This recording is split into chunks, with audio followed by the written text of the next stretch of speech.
Money is one of the most powerful forces in our lives.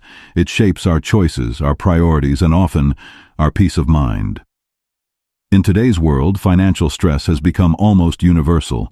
Many people are living paycheck to paycheck, burdened by debt, anxious about the future, and wondering if they'll ever feel truly secure.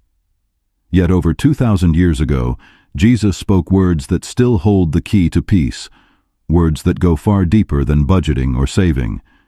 He didn't just talk about money as a resource, he revealed how it reflects the condition of our hearts. When Jesus spoke about money, he didn't condemn wealth itself. In fact, the Bible never says that money is evil. It says, "The love of money is the root of all kinds of evil." Jesus understood that money has a magnetic pull on our hearts. That's why he said in Matthew 6:21, "Where your treasure is, there your heart will be also." He wasn't giving financial advice, he was giving a spiritual diagnosis. Whatever we treasure most will ultimately capture our hearts, our attention, our affection, and our identity. And if money becomes that treasure, it will never bring the peace we crave. In the Sermon on the Mount, Jesus painted a picture of two masters, God and money. He said, "No one can serve two masters. You will either hate one and love the other, or you will be devoted to one and despise the other. You cannot serve both God and money." This isn't just a warning, it's an invitation to freedom. Serving money leads to anxiety, comparison, and constant striving. Serving God leads to contentment, trust, and peace. The truth is, we were never meant to worship money. We were meant to use it as a tool, to bless others, to provide for needs, and to reflect God's generosity. Jesus talked about money more than almost any other subject, not because he wanted to make people feel guilty, but because he knew how deeply it touches our hearts. In Luke 12, he told a story about a rich man whose land produced an abundant harvest. The man decided to build bigger barns to store his grain, thinking, "Now I can take life easy, eat, drink, and be merry." But God called him a fool, saying, "This very night your life will be demanded from you. Then who will get what you have prepared for yourself?" The lesson is clear. Our worth isn't measured by what we accumulate. True security doesn't come from full barns or fat bank accounts. It comes from a heart that trusts God, who never fails to provide. In today's culture, it's easy to measure success by financial gain. We're surrounded by advertisements telling us that more is better, that happiness is just one purchase away. Yet Jesus invites us to a different kind of wealth, one that isn't tied to possessions, but to purpose. In Matthew 6, he said, "Do not store up for yourselves treasures on earth, where moth and rust destroy, and thieves break in and steal, but store up treasures in heaven." He was reminding us that earthly wealth fades, but spiritual wealth endures. Generosity, compassion, faithfulness. These are the currencies of heaven. When we invest in what matters to God, we experience a peace the world can't give or take away. Financial peace doesn't come from having more money, it comes from changing our relationship with it. Jesus showed that money is meant to serve us, not rule us. When we see money as a gift from God, it becomes a means of worship. Every decision, how we earn, spend, give, or save, becomes a reflection of our faith. The widow who gave 2 small coins in the temple understood this truth. Jesus watched her and said she had given more than all the others because she gave out of her poverty with a heart of trust. God isn't impressed by the size of our wallets, but by the sincerity of our hearts. Jesus also taught us not to worry about material needs. In Matthew 6:25 he said, "Do not worry about your life, what you will eat or drink, or about your body, what you will wear. Isn't life more than food, and the body more than clothes?" He pointed to the birds of the air and the lilies of the field, reminding us that if God cares for them, how much more will he care for us? Worrying about money steals our peace, but trusting God restores it. When we learn to rest in his provision, even scarcity can't shake our confidence. There's another powerful moment when Jesus encountered a rich young ruler who wanted to follow him. The young man asked what he must do to inherit eternal life. Jesus told him to keep the commandments, and the man replied that he had done so.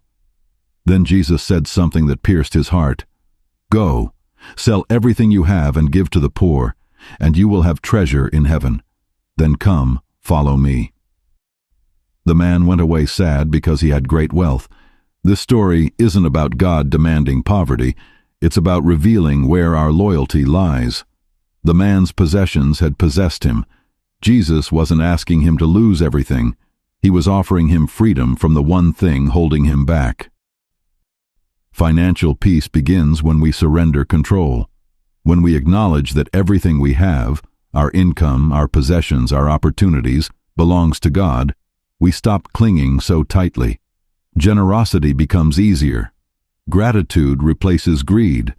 And instead of chasing wealth, we start walking in wisdom.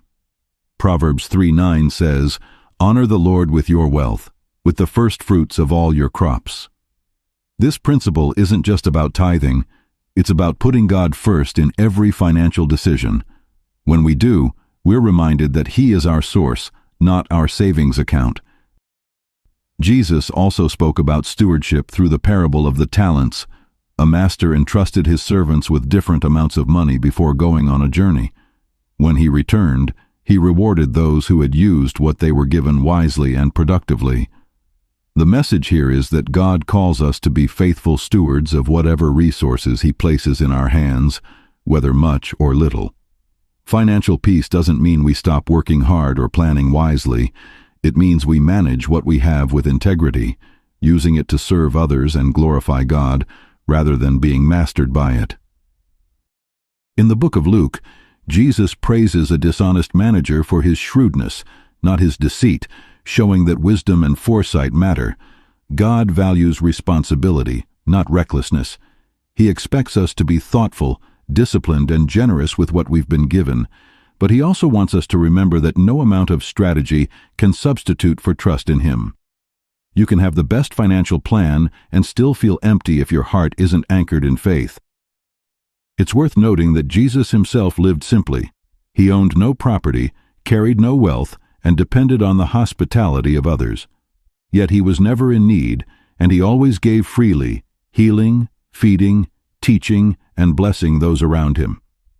His life was a testimony that abundance isn't measured by accumulation, but by availability. When we open our hands to give, God fills them again in ways we can't imagine. As Proverbs 11:25 says, "A generous person will prosper. Whoever refreshes others will be refreshed." In our modern context, financial peace might look like learning contentment. The Apostle Paul said, "I have learned to be content whatever the circumstances. I know what it is to be in need, and I know what it is to have plenty." That kind of peace doesn't depend on economic conditions or market trends.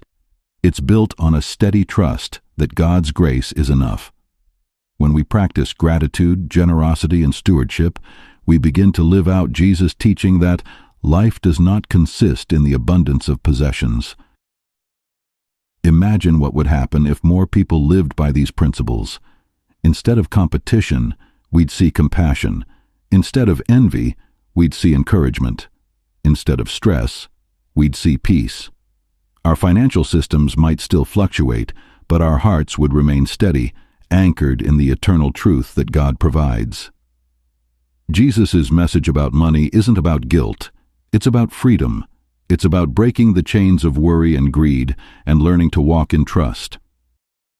If you find yourself anxious about bills, debt, or the future, remember that God sees your struggle. He's not indifferent to your needs. In fact, Jesus said, "Your Father knows what you need before you ask Him." So bring your concerns to Him. Pray for wisdom, discipline, and peace. Seek His kingdom first, and trust that everything else will follow. Financial peace doesn't start with your bank balance, it starts with your heart. Jesus turned the world's financial logic upside down. He taught that the greatest wealth is not what you keep, but what you give. That freedom doesn't come from having enough, but from knowing that God is enough. So if you're chasing peace, don't look for it in possessions. Look for it in the presence of the one who promised, "I will never leave you nor forsake you." When your heart is right with him, even a little becomes more than enough. In the end, money is temporary, but peace is eternal. The secret Jesus revealed is simple yet profound. When we put God first, everything else finds its rightful place. The anxious striving fades, the fear of lack loses its grip, and joy takes its place. That's the kind of financial peace the world can't buy, and the kind that Jesus freely offers to all who follow him.